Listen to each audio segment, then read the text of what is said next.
Naquele tempo disse Jesus aos seus discípulos: quando o Filho do Homem vier em sua glória, acompanhado de todos os anjos, então se assentará em seu trono glorioso. Todos os povos da terra serão reunidos diante dele. E ele separará uns dos outros, assim como o pastor separa as ovelhas dos cabritos, e colocará as ovelhas à sua direita e os cabritos à sua esquerda. Então o rei dirá aos que estiverem à sua direita: vinde benditos de meu Pai. Recebei como herança o reino que meu Pai vos preparou desde a criação do mundo. Pois eu estava com fome e me destes de comer. Eu estava com sede e me destes de beber. Eu era estrangeiro e me recebestes em casa. Eu estava nu e me vestistes. Eu estava doente e cuidaste de mim. Eu estava na prisão e fostes me visitar. Então os justos lhe perguntarão: Senhor, quando foi que te vimos com fome e te demos de comer, com sede e te demos de beber? Quando foi que te vimos como estrangeiros e te recebemos em casa, e sem roupa e te vestimos? Quando foi que te vimos doente ou preso e fomos te visitar? Então o rei lhe responderá: em verdade vos digo, que todas as vezes que fizeste isso a um dos menores de meus irmãos, foi a mim que o fizestes. Depois o rei dirá aos que estiverem à esquerda: afastai-vos de mim, malditos, ide para o fogo eterno, preparado para o diabo e para os seus anjos. Pois eu estava com fome e não me destes de comer. Eu estava com sede e não me destes de beber. Eu era estrangeiro e não me recebestes em casa. Eu estava nu e não me vestistes. Eu estava doente e na prisão e não me fostes visitar. E responderam também eles: Senhor, quando foi que te vimos com fome, ou com sede, como estrangeiro, ou nu, doente ou preso, e não te servimos? Então o rei lhe responderá: em verdade eu vos digo, todas as vezes que não fizeste isso a um desses pequeninos, foi a mim que não o fizestes. Portanto, estes irão para o castigo eterno, enquanto os justos irão para a vida eterna. Palavra da salvação. Glória a vós, Senhor. Família amada e querida, atenção. Essa palavra hoje é poderosíssima. Primeira coisa que o Senhor fala nessa palavra: separar as ovelhas dos cabritos. Porque muitas vezes nós vamos levando uma vida de qualquer jeito, não é? Achando que não vai haver o momento da separação. Lembre-se que o Senhor também dá outros exemplos. Ele fala no campo de trigo que deixa colher, ou melhor, deixa crescer juntos o joio e o trigo, não é isso? E depois, lá na frente, é que ele arranca quando o joio cresce. É porque muitas vezes nós até ficamos numa sensação de que, e aí, não é? E eu quero dizer que o Senhor fala que haverá o momento de separar as ovelhas dos cabritos. E a grande pergunta é: quem eu sou? Eu sou ovelha ou sou cabrito?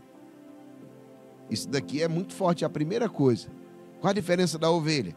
A ovelha escuta a voz do pastor.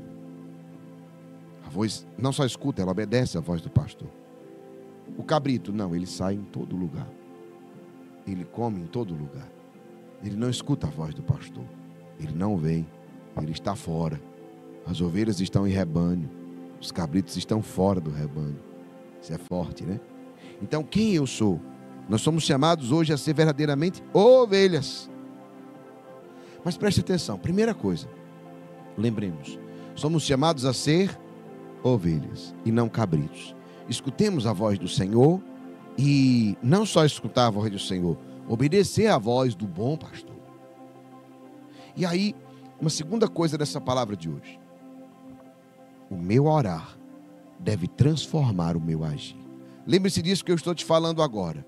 O meu orar deve transformar o meu agir. A gente costuma na campanha de oração fazer um compromisso de agir e de orar. Mas o meu orar, ele precisa transformar o meu agir. Se eu oro e as minhas atitudes não são transformadas, tem um problema. Qual é o problema? Sou cabrito. Entende? Não sou ovelha. Porque se eu oro, se eu escuto a voz de Deus e isso não me transforma, se eu não escuto, eu não obedeço a voz do pastor, se isso não gera transformação na minha vida, E aí Jesus fala isso exatamente numa época cheia de fariseus. E nós agora estamos de novo na época do novo farisaísmo.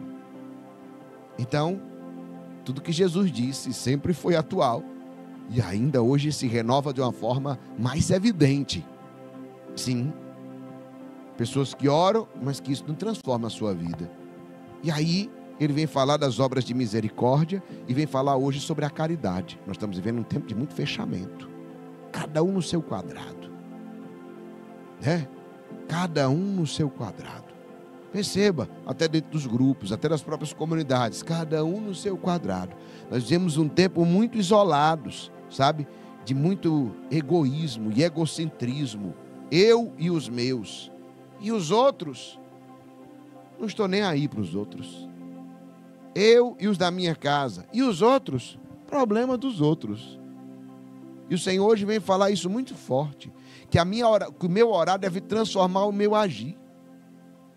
Eu devo sair do fechamento, do egoísmo, a me abrir ao serviço aos outros.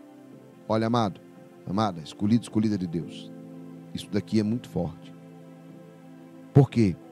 Nós precisamos mais que nunca daquilo que fala em Ezequiel, da profecia: arrancarei o coração de pedra e dar-vos-ei um novo coração. Esse tempo sempre precisamos, mas nesse tempo mais do que nunca, nós precisamos de um coração novo, de um coração renovado, literalmente. Nesse tempo de fechamento, e esse fechamento não é externo, amados. Esse fechamento é interno. O coração se fecha, e quando se fecha, ele se fecha para os outros. Você já percebeu no seu ciclo, quando o seu coração se fecha? Não é fora. Aquelas atitudes externas de fechamento é uma consequência do teu coração que está fechado. Por isso nós precisamos pedir: arranca o coração de pedra. E nesse tempo, o que acontece? Nós vemos cada dia mais homens e mulheres orgulhosos. Corações orgulhosos. Eu nem peço, nem dou perdão. E pode morrer que eu não estou nem aí. Você devia estar aí sim. Você devia se incomodar. Tem gente que esfriou tanto, o coração endureceu tanto, que nem liga. Que nem incomoda mais. Ei, amado, se o teu coração está duro e está fechado e não te incomoda mais, você precisa urgente de uma transformação. Você precisa urgente começar a clamar: dá-me um novo coração, arranca o coração de pedra. Arranca o coração de pedra. Jesus nos fala do serviço e da caridade. Jesus vem dizer assim, lá no versículo 35. No 34, ele diz: vinde benditos de meu Pai, recebei como herança o reino que meu Pai preparou desde a criação do mundo. Porque eu estava com fome e me destes de comer. Ei, sede e me destes de beber. Era estrangeiro, me recebeste em sua casa. Estava nu e me vestistes. Estava doente, cuidaste de mim. Estava na prisão e fostes me visitar. Mas os justos perguntaram: mas Senhor, nós não fizemos isso não. Senhor, nós não teve esse dia. Qual foi esse dia que nós fizemos isso? Não houve esse dia. E aí prestem bem atenção. Jesus nos fala que tudo isso que foi feito a Ele, mas não diretamente a Ele. Foi feito a quem? Não tem nome também. Quem foi a pessoa? Qual foi o nome da pessoa que Ele fez? Entendem? Não tem um nome. Foi feito a quem precisa. Pegou a palavra? Não. Se não entendeu ainda, Jesus está falando: vocês serviram de acordo com a necessidade das pessoas. Olha como é forte isso. Vocês serviram com a necessidade. Quem estava com fome, você deu comida. Quem estava com sede, você deu bebida. Quem estava sem roupa, nu, você deu roupa para ele vestir. Quem estava lá preso, você foi visitar.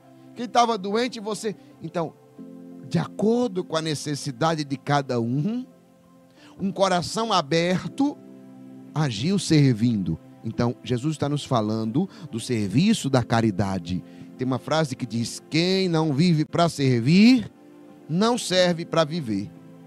Será que é verdadeira essa frase? Vamos ver. Jesus vai dizer se essa frase é verdadeira ou não.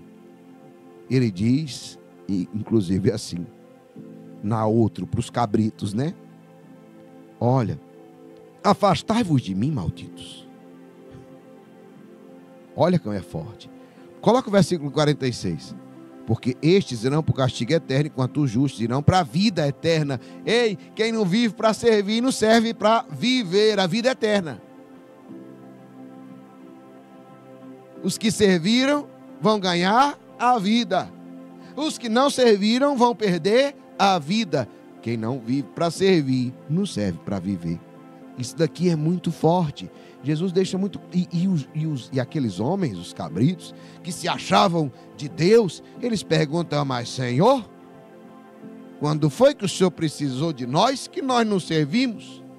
E Jesus fala, olha, todas as vezes que não fizestes isso a um desses pequeninos, foi a mim que não o fizestes. Então, meus irmãos e minhas irmãs, o serviço do cristão não é porque fulano é bonito, não é porque fulano é bom, não é porque fulano merece ou não merece.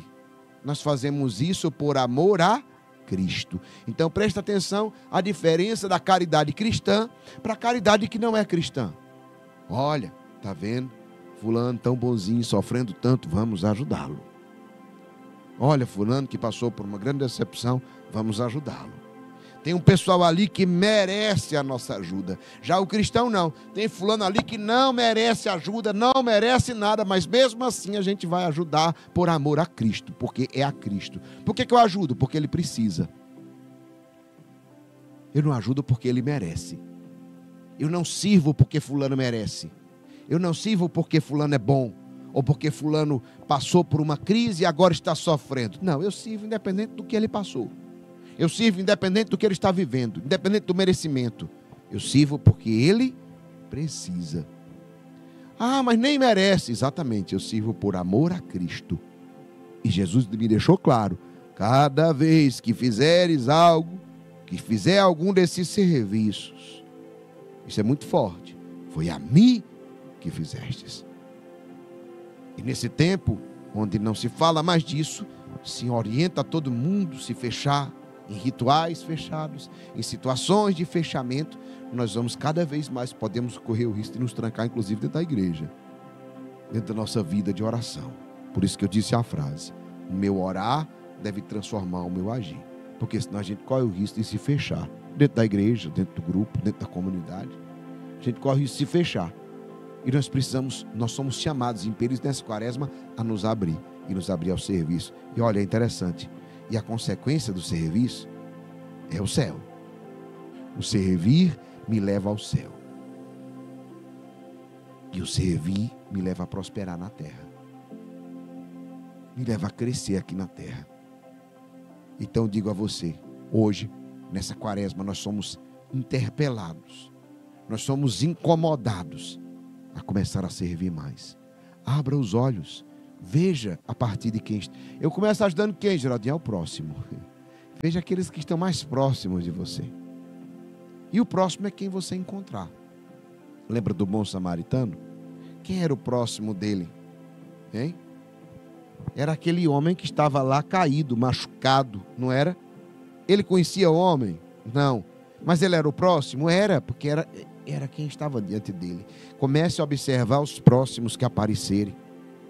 Começa pelos de casa, pelos de fora, para aqueles que você encontrar na rua, nas esquinas, nas calçadas, nos lugares. Precisou, sirva. Que o nosso coração seja um coração dócil ao serviço. E vocês vão ver o grande tesouro que vem acompanhado. Meus irmãos, que o nosso orar nesta quaresma transforme o nosso agir. Que o nosso coração de pedra seja quebrado. Que o Senhor nos dê um novo coração. Um coração que não está fechado somente. Nós temos vários problemas que nós oramos aqui para que Deus nos ajude. Mas nós não estamos fechados só nos nossos problemas. Estamos preocupados com os problemas dos outros também. Intercedendo, ajudando, servindo.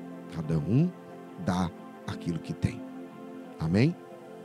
Lembre-se, quanto mais você servir, mais você sobe. Mais ovelha você é.